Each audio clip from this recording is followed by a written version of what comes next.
আবারও বিড়াল বাচ্চা দেওয়ার জন্য প্রস্তুত।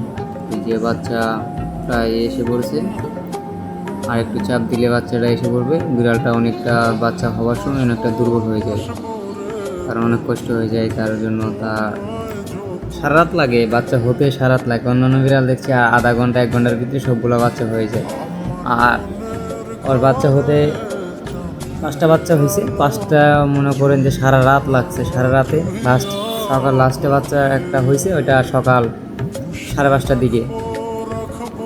এই তো বাচ্চা মাথা আসছে, এটা সাদা বাচ্চা, এটা মেল, আর বাকিগুলা ফিমেল হয়েছে। এটা সবগুলো আপনারা দেখতে পারবেন।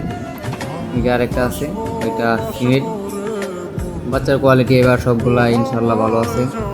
আপনারা সবাই দোয়া করবেন যাতে বাচ্চাগুলো সুস্থ থাকে, এবার বাচ্চাগুলো সম্পূর্ণ সব টিকিয়ে রাখতে পারি। সবাই বাচ্চাগুলোর জন্য দোয়া করবেন, ভালো থাকে যাতে। আল্লাহ হাফেজ।